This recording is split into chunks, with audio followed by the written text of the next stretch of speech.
So Koids are basically servant robots. They could be chauffeurs. They could also be more personalized. My pleasure, Mom. I am Mark Spatny. I am the co-supervisor. Hi, my name is Jay Worth, one of the producers and VFX supervisor on the Peripheral.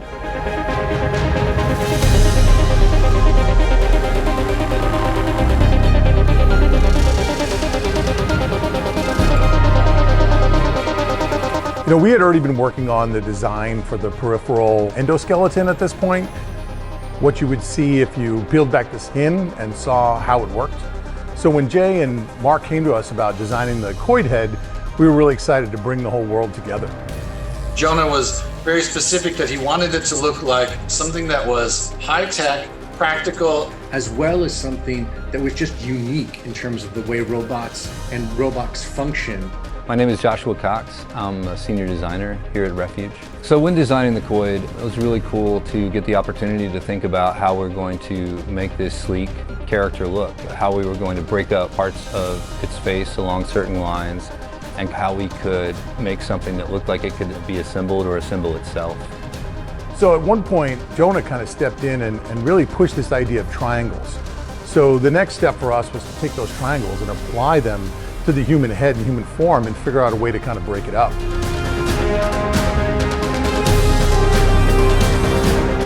Another piece of the puzzle with the Koids was figuring out how to do a projection on the face.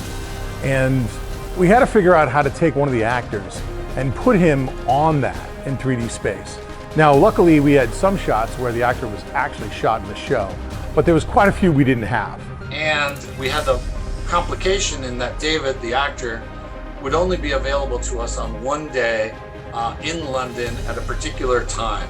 So we decided to get this with a reality capture shoot.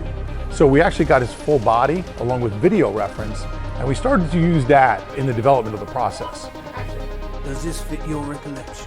One of the fun things about visual effects is being able to use all the different parts of technology at our disposal to really figure out what the best solution is. So we took the performance capture and we realized it didn't quite get to the human realism standpoint that we wanted to get to.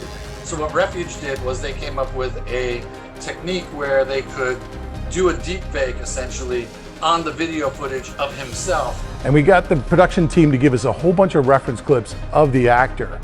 And we got enough from the show to do a deep fake just for this two or three scenes that we needed.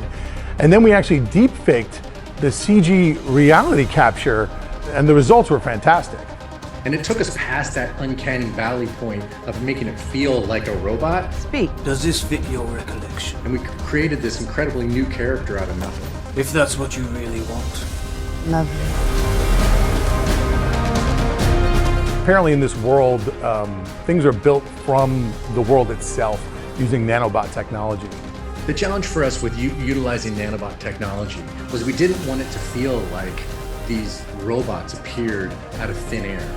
So Jay had come to us with this idea of doing a Verneuil structure. When it comes to creating a new piece of technology, I always want to start with something real, something concrete, something tangible. And we latched onto this idea of a Verneuil pattern. And we were halfway through that as we started to design the Koid heads.